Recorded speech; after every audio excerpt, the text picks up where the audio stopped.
Hi. Hi. Hi.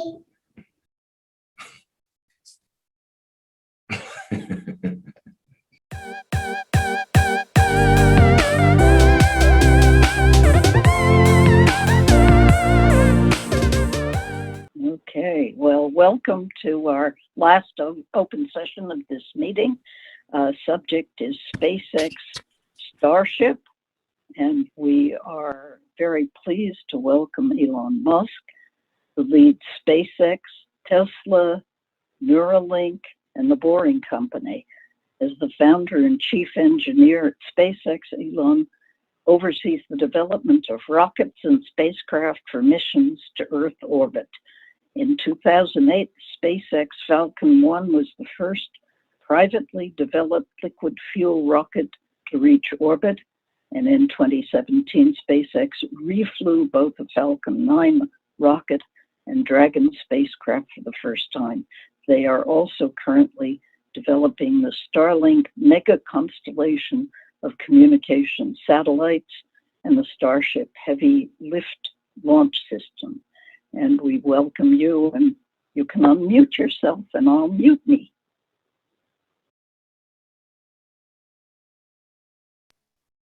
Great. Thanks for having me.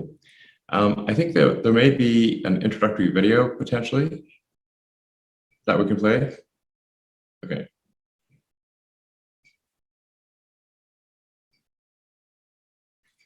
See, I don't know if this it does have sound, but maybe you'll.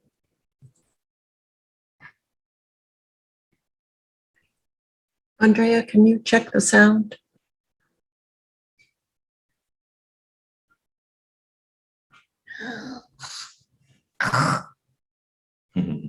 Call. Call. Rocket, but it's rocket on a big car.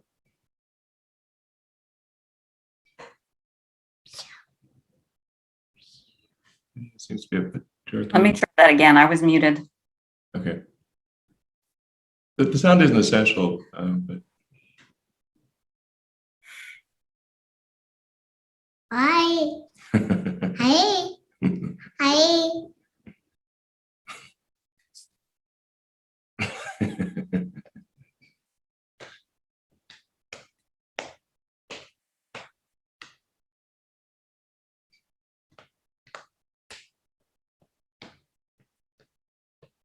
Big. Big. Bigger. Bigger. Bigger. Bigger. Burger cup.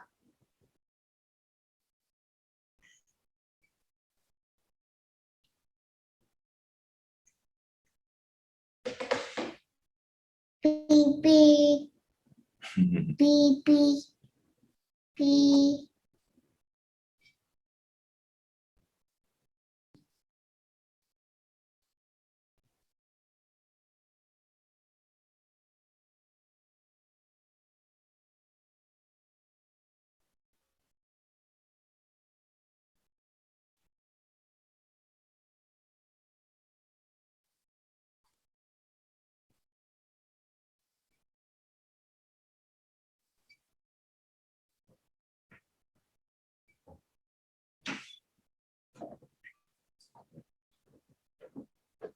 all right.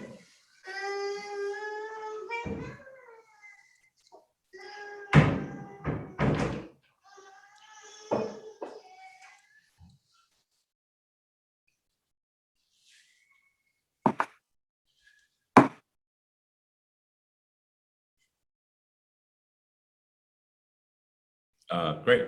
So that was just an introductory video regarding the Starship program. That was all real, no CGI there. What we're aiming to develop with Starship is a generalized means of transporting large amounts of mass or people, but just in general, large amounts of mass anywhere in the solar system.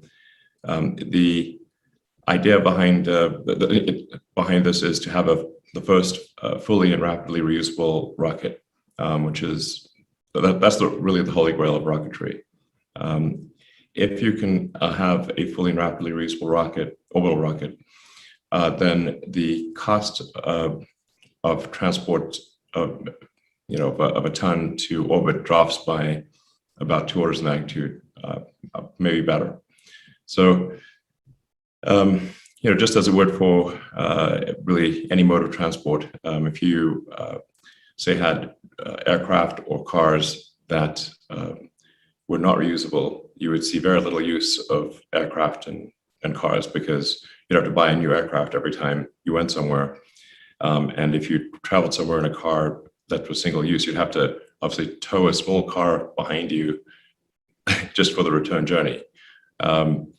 So I think this is quite profound.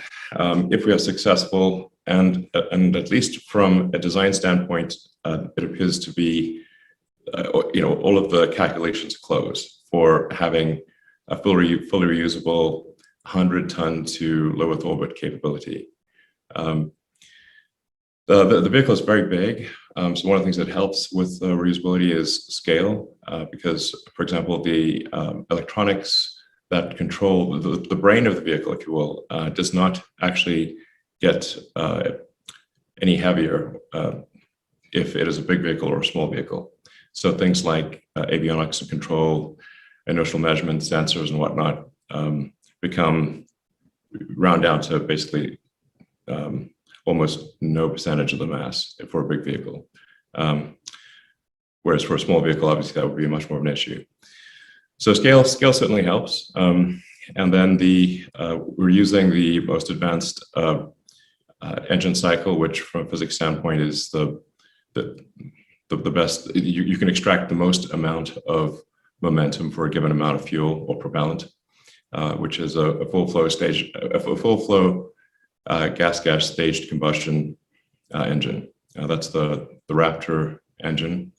There are currently 29 of those on the base of the booster. We'll be expanding that to 33. At 33 engines, and with the Raptor 2, we'll be doing about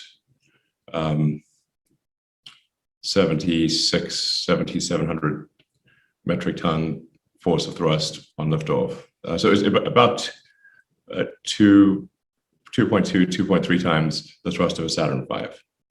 So it's really a very big vehicle. It's the biggest rocket ever designed, and we're close to our initial launch, our initial orbital launch. We've done several suborbital flights and have been able to land the vehicle successfully. The first orbital flight we're hoping to do in January. So we've completed the first orbital booster and first orbital ship, and we'll be complete with the launch pad and launch tower later this month, and then we'll do a bunch of tests in December and hopefully launch in January. There's a lot of risk associated with this first launch, so I would not say that it is likely to be successful, but I think we'll make a lot of progress. And then we've also built a factory for making a lot of these vehicles. So this is not a case of just one or two. We're aiming to make a great many. Ultimately, I think in order for life to become multiplanetary, we'll need maybe 1,000 ships or something like that. But the overarching goal of SpaceX has been to advance space technology such that humanity can become a multi-planet species and ultimately a spacefaring civilization, and to make true the things that we read about in science fiction and have them not always be fiction. I think this is actually quite important. Well, long term, it's essential for preserving the light of consciousness. Eventually, something will happen to Earth, hopefully not soon, but either natural or man-made, that would cause the end of civilization. So the probable lifespan of civilization is much greater if we are a multi-planet species, and ultimately even go beyond our solar system. But the first step is being multi-planet, Mars being the only realistic option for that. So I think from a standpoint of, yeah, like I said, from a standpoint of preserving the light of consciousness, and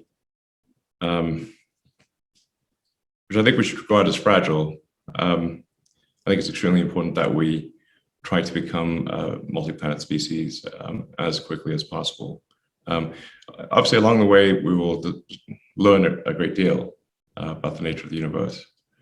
And it will be possible to have many more space-based experiments if you have a very large vehicle capable of transporting things to orbit or the moon or anywhere at 100 times less than it currently costs. So it offers sort of profound possibilities, and I think this, there's a fundamental juncture in the history of really any civilization on a single planet, which is, do you get to the second planet or do you not? I propose we do.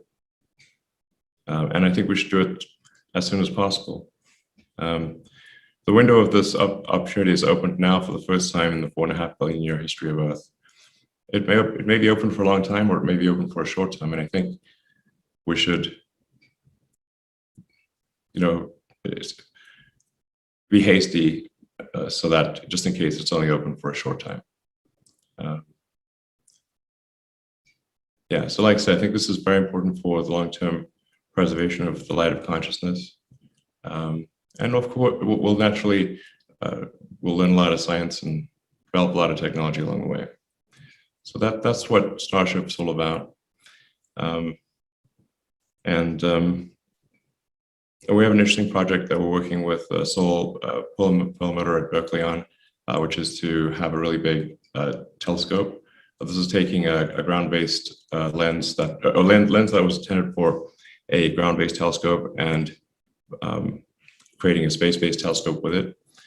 So that could be, I think, pretty interesting, and we'd love to do other things as well. So, yeah, and I think people may know that NASA has selected Starship for the transport of astronauts to the lunar surface. So we look forward to doing that for NASA, and then I think it really could be. It has the ability, because of the mass transport capabilities of transporting enough mass and people to the moon, to actually have a permanently occupied, I think, base on the moon. Much as we have like a permanently occupied base at Antarctica, we could have a sort of a moon research station, which I think would be amazing. So, yeah, I think anyway, this is a very profound vehicle, and nothing really like it is being developed, and I don't think anything quite like it has been even proposed. But it has the potential to affect human destiny in a very profound way. So I'm happy to answer any questions. I'm not sure quite what you'd like to know, so maybe real-time questions are the best way to address what people may be thinking. Terrific. Thank you so much, Elon.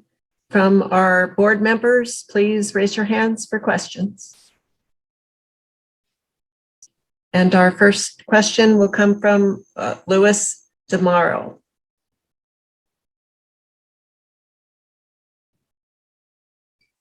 I think you may be on mute. Yep, still muted. There you go.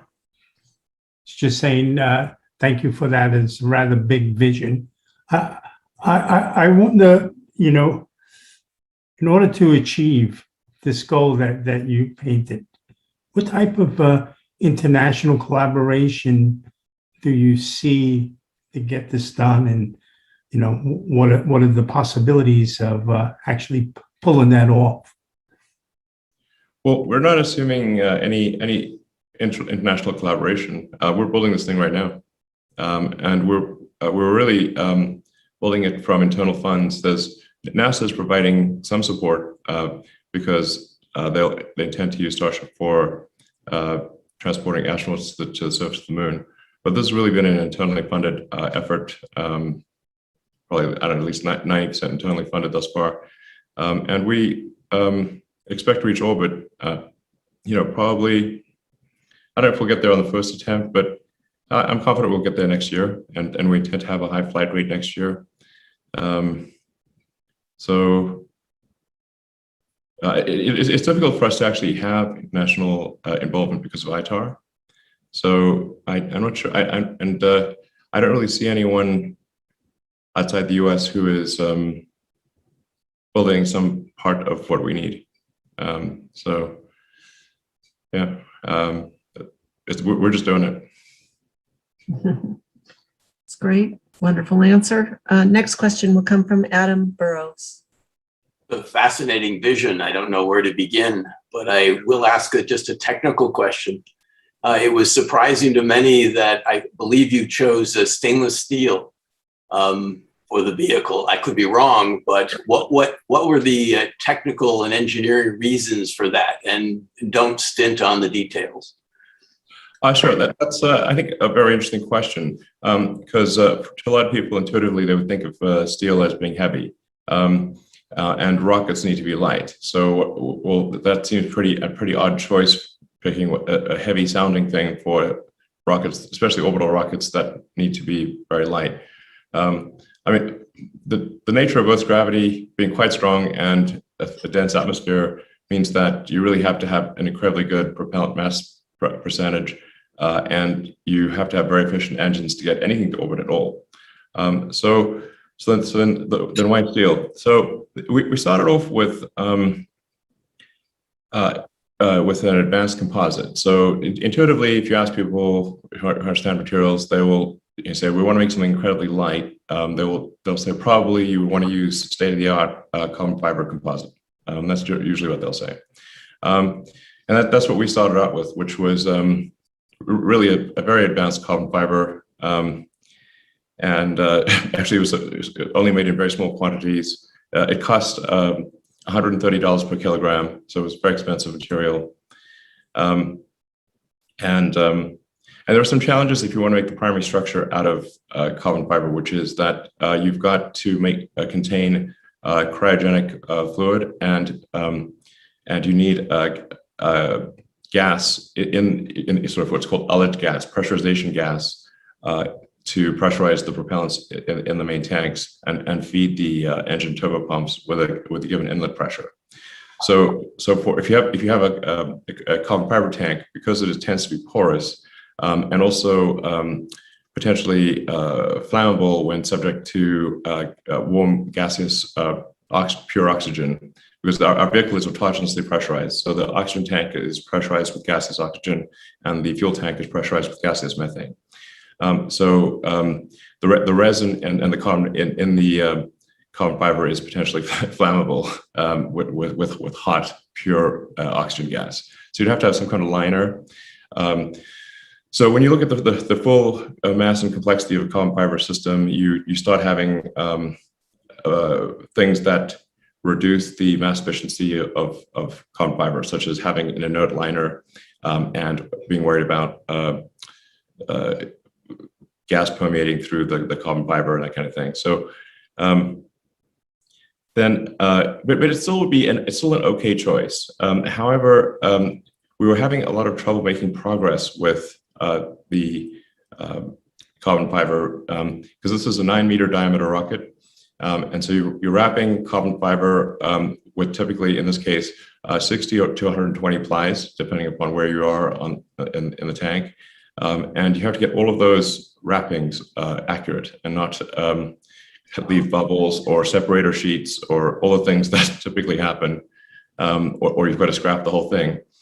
And then you've got to get good mass properties, put it in an autoclave and put it under a lot of pressure. And then you need a gigantic autoclave because it's a 9-meter diameter with a 70-meter long boost stage. So this is autoclave from hell.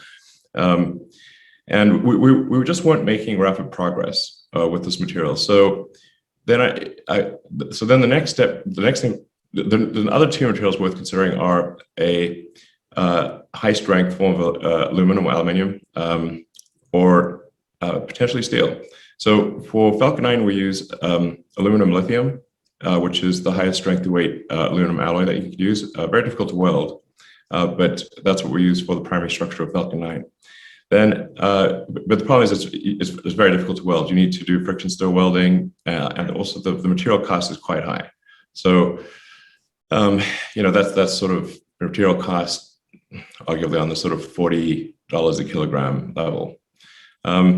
And like very difficult to weld. But then there's steel. Now, the interesting thing about 300 series stainless steel is that its properties at cryogenic temperatures, its strength properties increase dramatically. So if you were to look at the material properties at room temperature, you'd be like, oh, it's not that great. But now go look at the temperature properties at liquid oxygen temperature. Oh, actually much stronger. Also no meaningful increase in brittleness. So it still has high toughness at cryogenic temperatures. It is much stronger, depending on how cold you go, up to twice as strong. And then and then if you can also cold work it. So you get if you go sort of full hard cold work and do the final bit of cold work at cryogenic temperatures, you get outstanding strength properties, which are roughly equal to an advanced carbon fiber. And this is, and in our case for Starship, both the fuel and the oxygen are cryogenic, so this helps a lot. Whereas for Falcon 9, you use cryogenic oxygen, but kind of room temperature kerosene fuel. So anyway, we're both. This is quite a long explanation. Hopefully interesting. If both fuel and oxygen fuel and oxidizer are cryogenic, now you get the strength properties in the primary structure of both tanks. So both are very strong, very tough and resilient, also very easy to weld stainless steel. And we started off with stainless steel 301. That did have some fracture toughness issues at cryogenic temperatures. We switched to 304, and now we developed our own alloy, which is 30X, which is better than either 301 or 304. Anyway, so now stainless steel only costs about $4 a kilogram. So we went from $130 a kilogram advanced carbon fiber to $4 a kilogram stainless steel, from 120 plies to 1 ply. It's just coiled from the mill, and basically the same strength, and very high toughness and resilience. And don't even need to paint it, which is great. So paint is, paint on a big vehicle weighs many tons, and it's quite difficult to paint big things. So, but now there's another advantage. So. Obviously, you can tell I'm a huge fan of stainless steel. Stainless steel and I should get a room or something.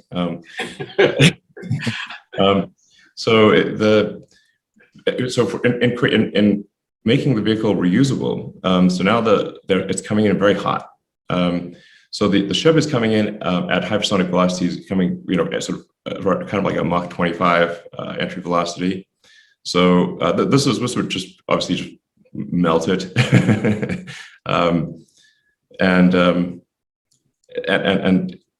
But if you've got steel, your melting point is much better, higher than aluminum, and you can handle much better temperatures than carbon fiber, because the resin tends to have problems. Like you can basically go,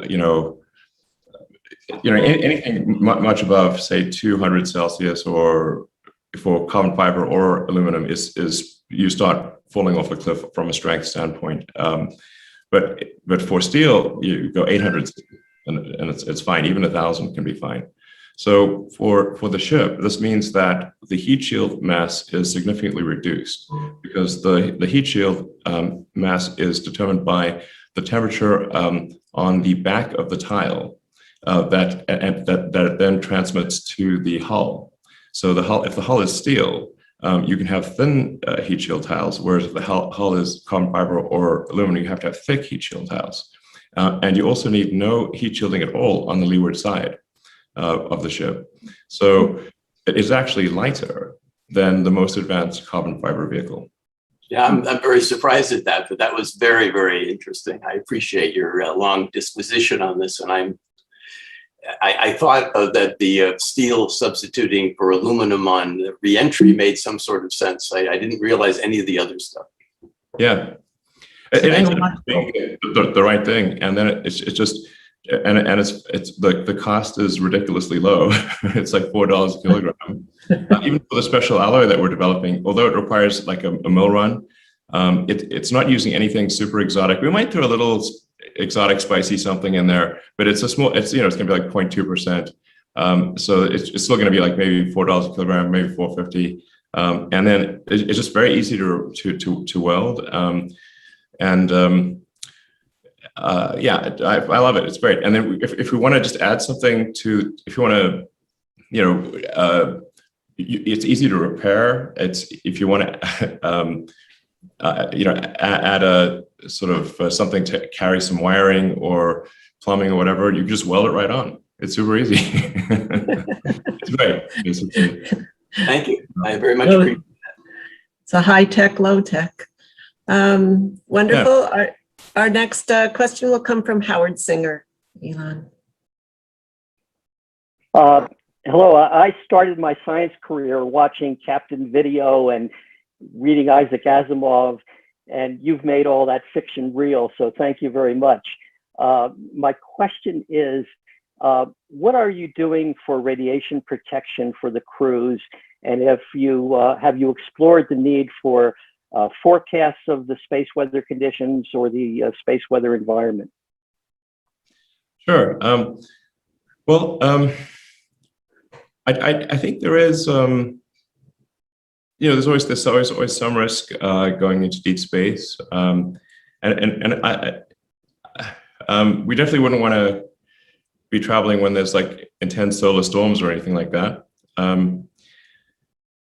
For going to the moon, like obviously, the United States has done that before, and it would be great to go back and great to have a permanent base where, if the costs are good enough, where we could have like a significant science contingent actually, on the base, permanently occupied, it would be epic. But once you're on the moon, of course, you're protected by the moon below you, and then you can put a lot of lunar regolith on top of whatever the research station roof would be.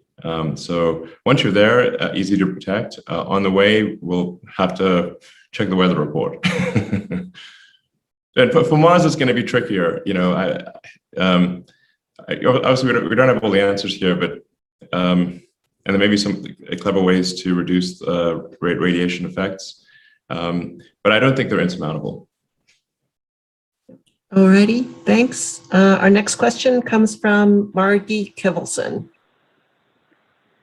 So I'm an enthusiast for the outer planets, and SpaceX is giving the Europa Clipper a lift out to Jupiter. I wondered if you have comments on other missions that you would like to enhance by providing big lifts.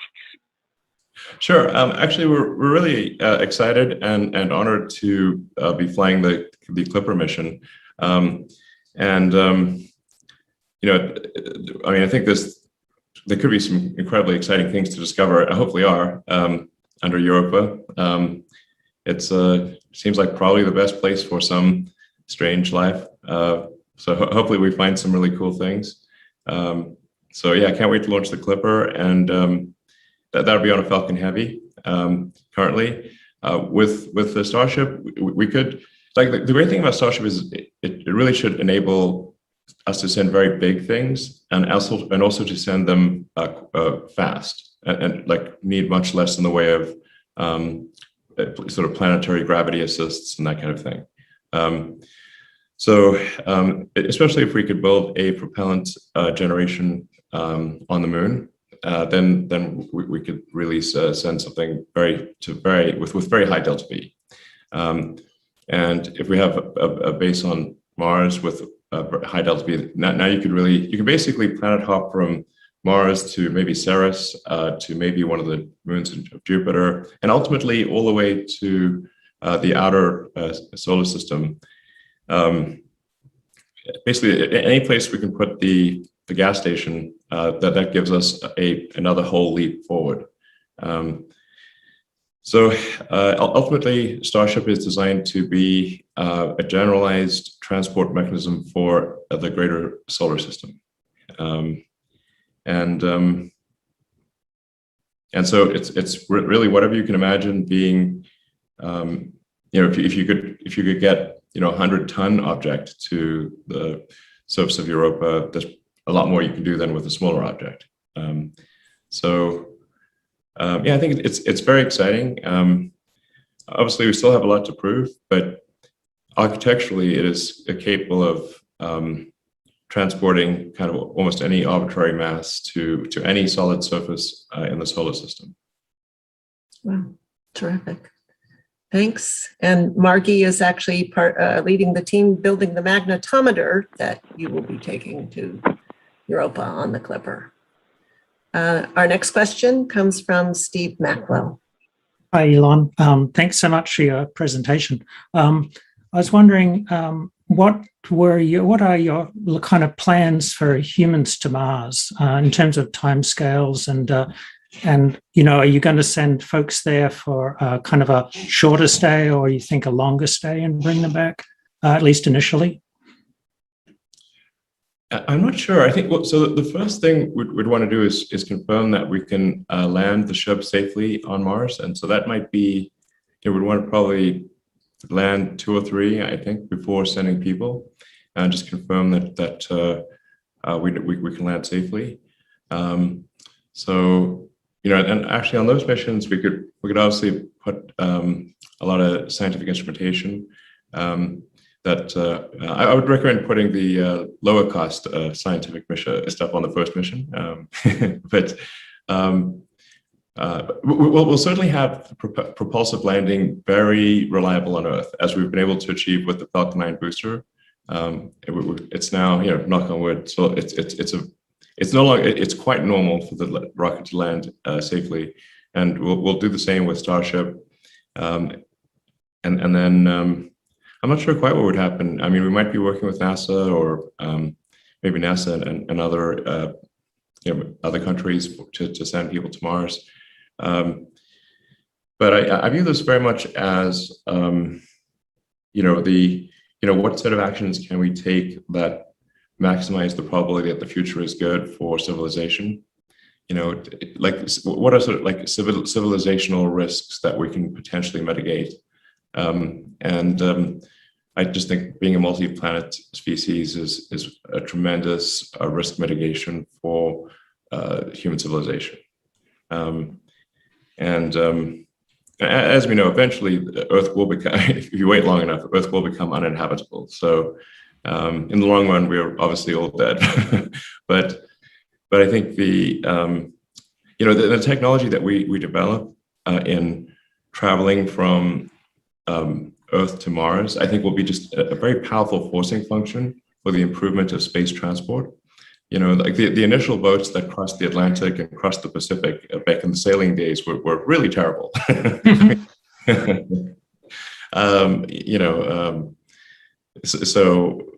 were often just plain sink. But once there was a reason to do large amounts of ocean trade, the sailing ships, the wooden sailing ships, got dramatically better. But you kind of have to have that forcing function. So that's what I think will happen. And we'll get much better at space transport. And I think this will also be very important if there's like a potential Earth collision event from some comet or something like that. The asteroids we can predict fairly well, obviously, but there's this massive cloud of comets out there that we don't know the situation. And they come in pretty fast. So there's always some risk of a comet like taking out a continent. You know, there's this place like they talk a lot about extinction events where almost all life was destroyed on Earth, but they don't talk that much about the ones where, well, it was just a continent. There's plenty of sort of continent level extinction events that have occurred in the fossil record, and they're like really so common as to really not really generate much attention. But if we've got large rockets that could potentially do something about that, then that could be, that could at one day save billions of people. But we've got to have big rockets and much more advanced space technology in order to protect against a comet coming in from far away. Okay, thank you so much. Terrific. Thanks, Elon. Our next question will come from Harlan Spence. Elon, thank you for sharing your time and your vision with us. I had a question about looking back the history of exploration, human exploration, as we ventured from one place to another. Scientific discovery has always been an element of that. And you've shared a little bit about some opportunities there. But I was hoping you could share a little bit more. When you think about the aspects of scientific discovery that will accompany becoming a multi-planet species, what are the kinds of things that you're thinking about in terms of what we would discover along the way? Well, I think being able to really, have heavy-duty science research on the moon and on Mars, where you could really just go anywhere you want, drill core samples anywhere you want. I think we'd learn a tremendous amount as compared to having to send fairly small vehicles with limited scientific instrumentation, which is what we currently do for Mars and the Moon. So just having people there who can dynamically decide what they're going to do, and really being able to analyze the whole history of the planet, I think we'll learn a tremendous amount. And that would obviously extend over time through at least the greater solar system. I studied physics because I was just trying to find out what's the universe all about? How does it work? Where did it come from? Why are we here? I actually kind of got sort of depressed at one point because I was like, man, this doesn't seem to be any meaning to life. It just seems to be like, and then I made the mistake of like reading the German philosophers as a teenager. That was quite depressing. But then I read Douglas Adams' Hitchhiker's Guide to the Galaxy, which is really a book in philosophy disguised as humor. And he makes a point that, the question is harder than the answer. And really basically the answer is the universe. And we kind of need to figure out like what questions to ask about the answer to that is the universe. And that's the question is the hard part, and then the answer is easier by comparison. So I'm like, I don't know, like why are we here? How do we get here? Is this real? Is this is this simulation or something?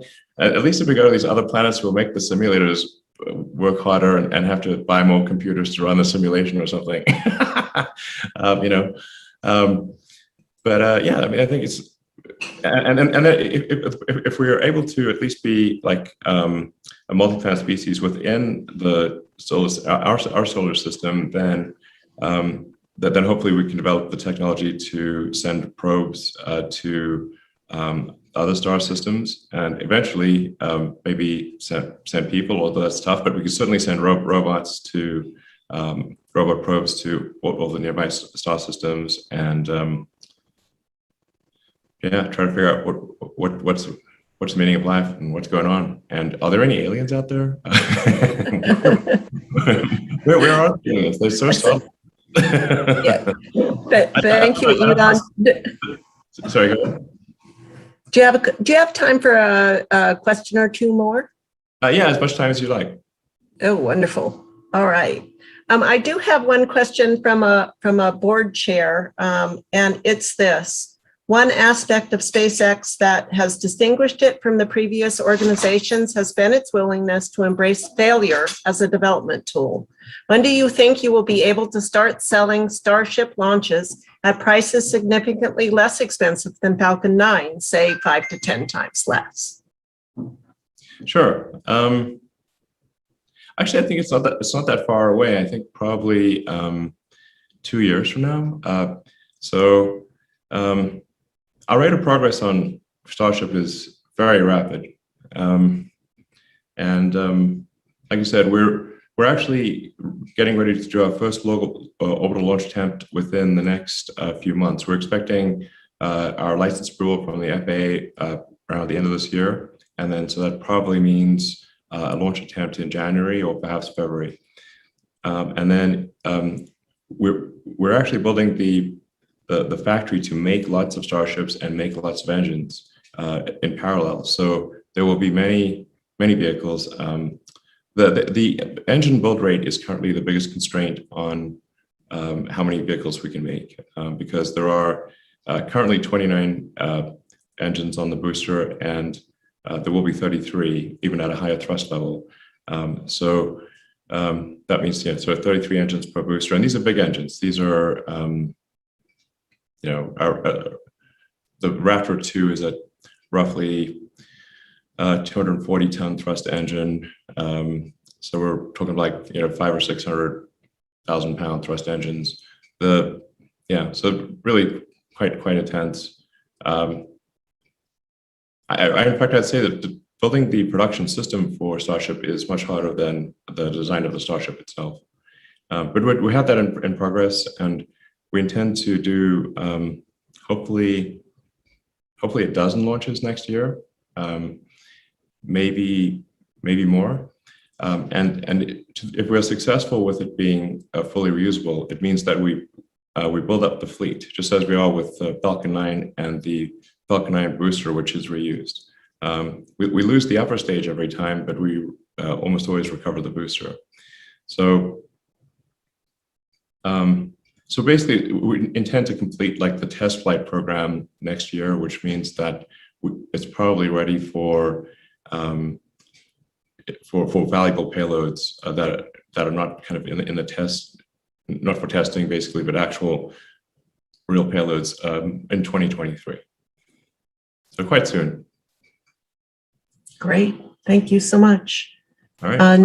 Next question from Ned Wright.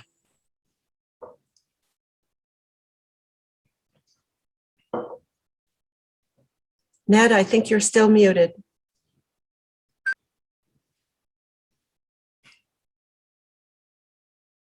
Won't we all be glad when we don't say that all the time? Yeah, so it's you have to preserve cryogenic propellant for 6 to 8 months to actually be able to land on Mars. And Yeah. so I wonder what your plan is for that. So the landing propellant for Mars would be in separate header tanks. So these would be spherical header tanks. For Mars, there would probably be they might be contained inside the main tanks, or they would be up in the cargo section, but well insulated. So you would obviously have to have extremely well insulated header tanks for landing that are not the main tanks. So that's what we'd have for Mars. Great, thanks. Riza Wexler is the next question. Yeah, so changing topic to something that's happening before we have the possibility to be a multi-planet species. I also study the universe, and I'm trying to understand how it works and how it got here. And as you know, the satellite constellations from Starlink and other sources are already having a huge impact on astronomical observations. And this is really going to significantly limit the science potential of the next generation of observatories if we don't have a course shift. So what role do you expect SpaceX to play in working with astronomers and regulatory agencies to mitigate this? Well, SpaceX already works with regulatory agencies and with the astronomers, generally what we see is the telescope that is perhaps most sensitive to this is Vera Rubin, And we work directly with the Vera Rubin team to make sure that their observations will not be affected by Starlink satellites. And my understanding is at this point they are comfortable that it will not be an interference for Vera Rubin. They have there's a slight risk of capacitive coupling between some of the basically sensors there, but this, which can create ambiguity, but we're confident that we can work around that. Great, thanks. Our next question comes from John Karras. Elon, thanks for all your time today. Appreciate it. Kind of going back to a prior question about long-term storage of cryogenics for whatever mission, but I realize, or I believe, that your architecture for Starship to go beyond low Earth orbit to go to the moon has, cryofluid transfers and things like that, and long-term cryofluids, cryofluid storage, low boil off. Oh, yeah, those are not easy problems. No, and so not easy problems. So the question I have for you is what are your plans to mature that technology, but before you have to rely on it to go to the moon, like in a year or two? Well, so I mean, there's a lot of ways to address it. By having launching one vehicle that is very well insulated, but does not return to Earth, effectively a propellant depot. So if you take a Starship, and you take the heat shielding off and replace that with thermal insulation, like a multi-layer insulation that's just very, very good at keeping things cold, then you could have one ship up there that it effectively just turns into a propellant depot, and then you send tankers up there to dock and transfer propellant. And so it should be able to be there for a while, and then whatever ship you want to go to the moon, you go up and dock with the depot, transfer propellant, and off you go. So that's a rough plan. We're pretty good at docking at this point. We've docked with the space station a couple dozen times, and the space station is a very difficult thing to dock with because we don't control both sides of it, so that is very challenging docking. Whereas docking with our own vehicle is comparatively easier.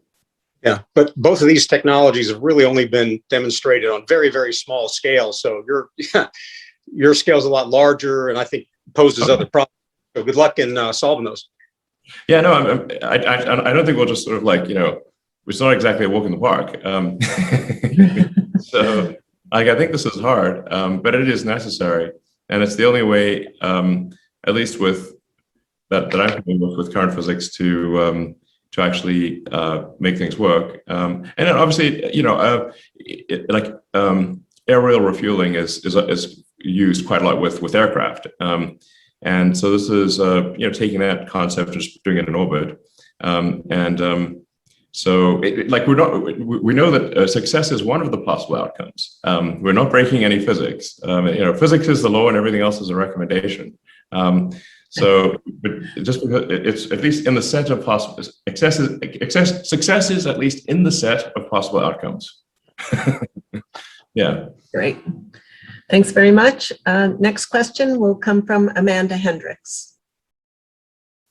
Hi there. So I'm a co-chair of the Committee on Planetary Protection, and our committee is concerned with preserving the validity of future astrobiological experiments on Mars and other places in the solar system. Yep. Searches for life, extinct or extant. And I wonder if you can comment on SpaceX's planetary protection plans for Mars. Sure.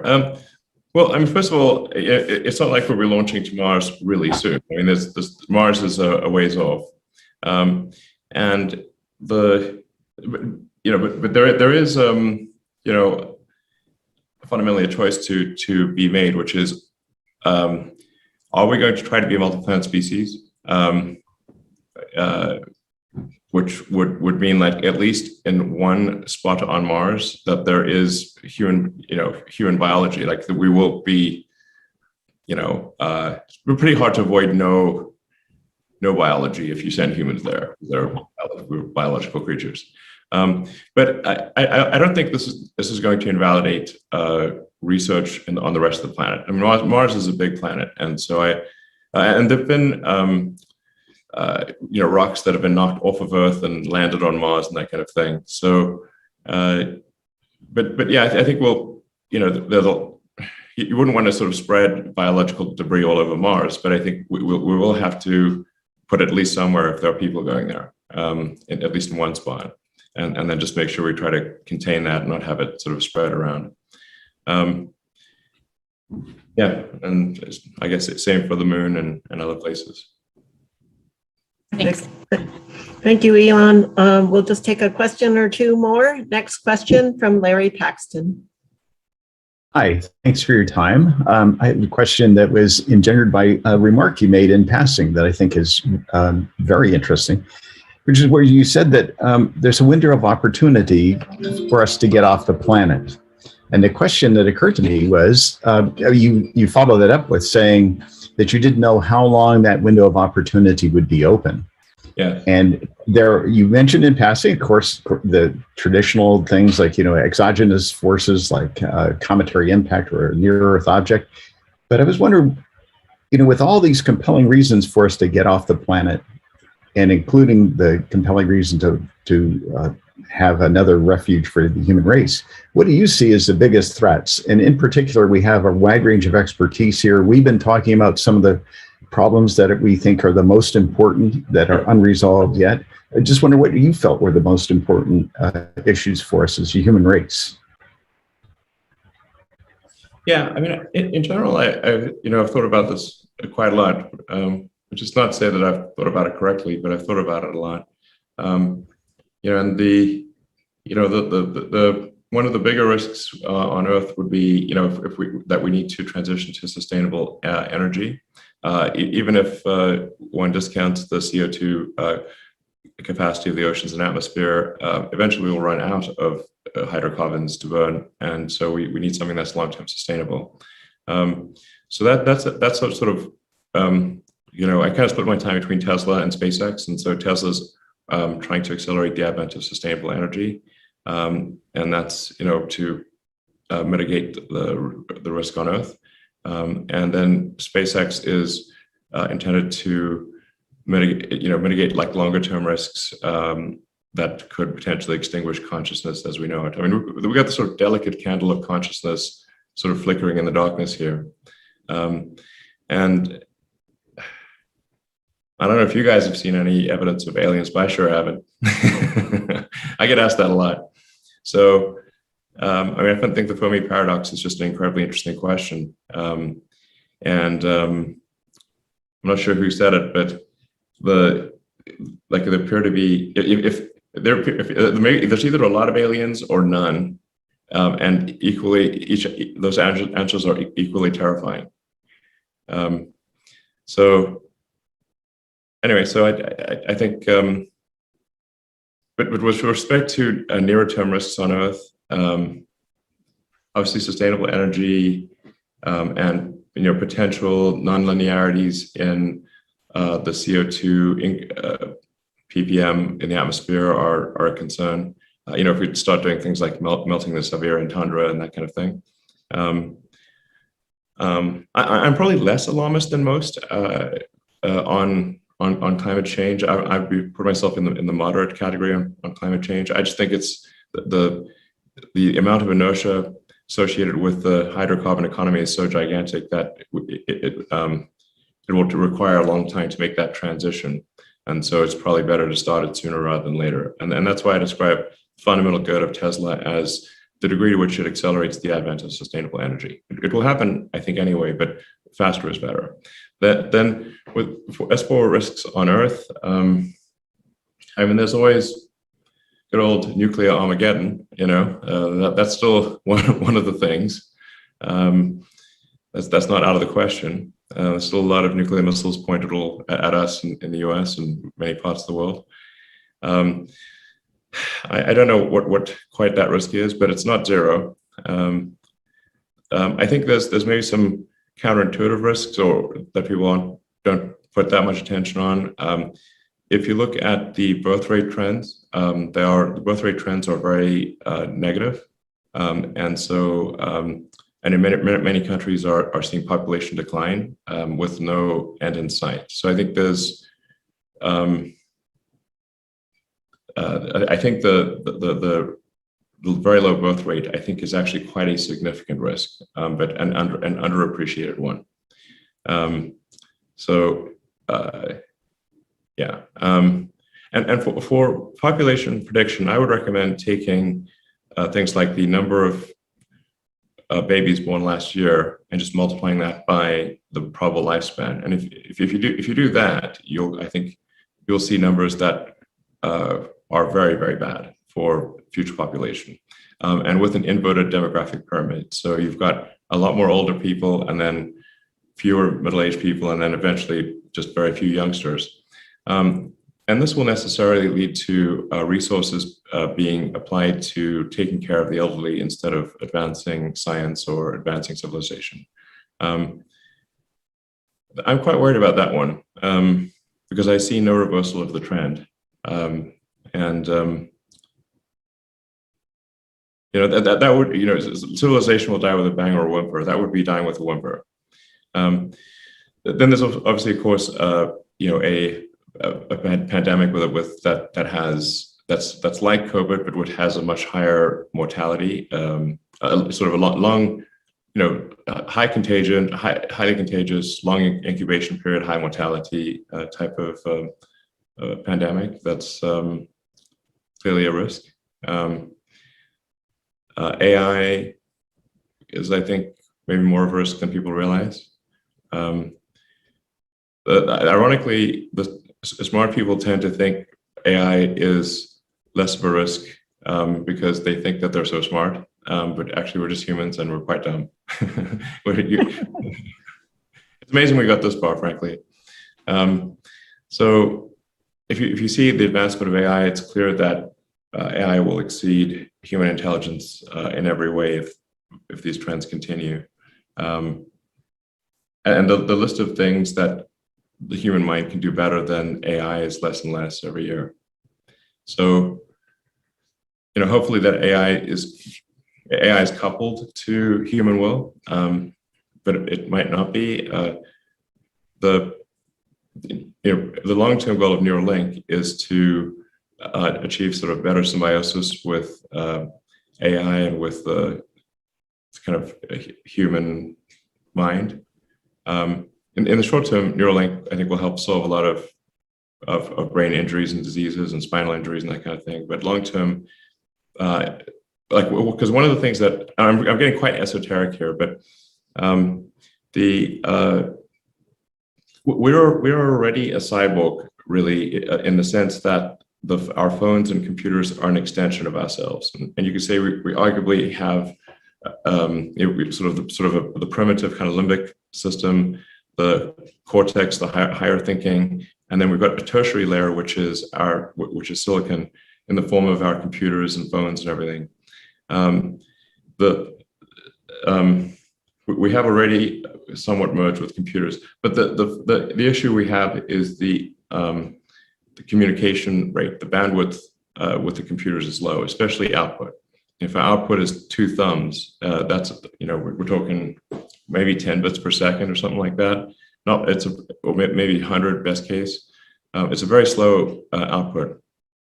And as the intelligence of the computer grows, if that communication link remains very tiny, I think we will necessarily decouple from computers just because our rate of communication is very slow.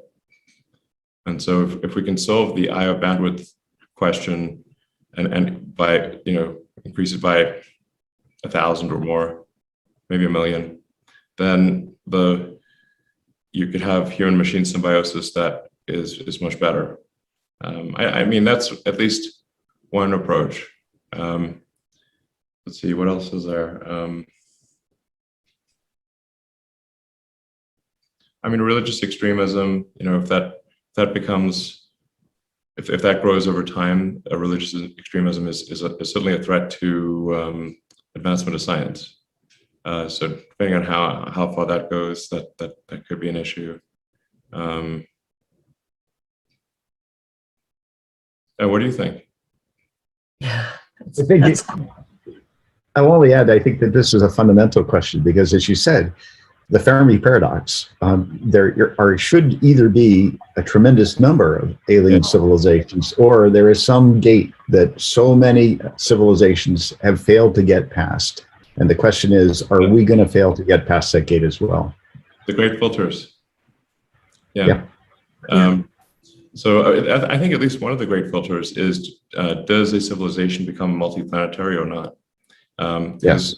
If a civilization does not become multiplanetary, then eventually the sun's going to expand and boil the ocean, and that's game over. So, and actually, if you think about it from a percentage standpoint, if Earth's been around 4.5 billion years, and it took us 4.5 billion years to get this far, it may be as soon as another 500 million years, and the sun might have expanded enough by that time to boil the oceans, potentially. If it's not 500 million years, it's not much beyond that, which is basically means that if it took 10% longer for civilization to evolve, it would never have evolved. Right. So there's an interesting one. Elon, do you have time for one more question? Wonderful. All right. Jill Dahlberg, please. So let me just say, I feel lucky that you are here. So thank you. And not just here at our panel. You're very inspiring. My question is mundane. You're going to have these rockets. They're going to go up and they're going to go to two places that are going to need energy. The Earth needs a lot of energy as well. Yeah. So what are your plans for making energy? I'm thinking space-based solar power or something like that. Does your company have plans for proliferating energy systems you're going to need? Well, Tesla does do solar power. And solar is actually, there's quite an amazing amount of energy that reaches us from the sun. Really, when you think about it, Earth is almost entirely solar powered. If it were not for the sun, we would be a frozen dark ice ball at 3 degrees Kelvin. So apart, keeping us warm and not super cold and frozen and dark is pretty helpful. And then almost the entire ecosystem is solar powered. Plants are a solar powered chemical reaction, and apart from chemotrophs at the bottom of the ocean, it's basically everything's solar powered. So we're really talking about just like a little bit of incremental power from the sun being used to power civilization. As a sort of good rule of thumb is because you get about a kilowatt per square meter of solar energy. So then in a square kilometer, there's 1 million square meters. So now you've got a gigawatt of solar energy per square kilometer. And so if you've got like 25% efficient panels, and there are maybe 80% of the area is panel of then you've got like basically 200 megawatts per square kilometer of solar power. And so then if you say, well, okay, how much? Then you really won't need a very large area to power the entire United States with solar. Like a little corner of Utah or Texas, obviously you prefer it to be distributed, but you can just say like, okay, how much is actually needed to power the US? And it's, somewhere between a square that's roughly 150 to 200 kilometers on a side will power the entire United States. So it's really clearly no problem to power civilization with with solar. And then of course there's wind, and I'm actually pro nuclear, fission wise, and there's also hydro and geothermal. So I think we will solve Earth's energy needs, and they are being solved. If you look at the growth of wind power and solar power, it's really has a very high growth rate. It needs to be paired with batteries in order to, because the intermittency of wind and solar. But the combination of solar plus battery can completely solve all of Earth's energy needs. In fact, for satellites that are in orbit, that's all they use is solar panels and a battery. And what is Earth but a large satellite? Sorry, I think you're on mute. Do you I want just to wanted to follow up? thank Yeah, I was thinking something more grandiose, like a space-based solar power system, but you have a good argument. You would just use solar on Earth, battery, and plethrate. I like that. Thank you. It works great. Because if we think civilization uses a lot of energy, but it's actually very tiny compared to the amount of solar energy that reaches the Earth every day. Yeah, it's just there. I get asked a lot about fusion, and in my opinion, like if you just make a very large thing of magnetically confined fusion, you could absolutely make it work. I don't think any really major breakthroughs are needed to make fusion work, but I think it's unnecessary to make fusion work because we've got a giant fusion reactor in the sky that just shows up every day and doesn't require any maintenance. So it's a low maintenance fusion reactor, shows up every day. So if we just catch the energy from, catch it, it's just keep lobbing all this energy at us, just catch it with the photovoltaics and store it in the batteries, and that'll solve for everything, basically. Yeah, we need a lot of batteries, but there's also, like, the next question might be, do we face some materials limitation with batteries? And the answer is definitely not. I think the vast majority of stationary storage will use an iron cathode lithium-ion battery. So there's obviously plenty of iron on Earth, no shortage of iron. There's also no shortage of lithium. Lithium is extremely common on Earth. It's basically everywhere. So if you have basically an iron phosphate cathode with a graphite anode and lithium carbonate, there's enough of that on Earth to power many civilizations. Several, or easily order of magnitude larger civilization than ourselves could be powered with the batteries with the battery materials that are readily available. So I don't want to suggest complacency here, but just that there is a very clear path to a sustainable energy future. Okay, that's wonderful. Elon, we just want to thank you so much. The National Academy of Sciences is so pleased to have you here with us today. Paul Worcester is a member of the Space Studies Board, and this is also the Board on Physics and Astronomy. And just thank you so much for the time and the interaction with our members and answering so many questions so graciously. I know it's past the 7 p.m. hour on the East Coast or wherever you are. No problem. Thank you for the great questions, and it was an honor to speak to everyone. Thank you. Thank you. From all of us. Thank you.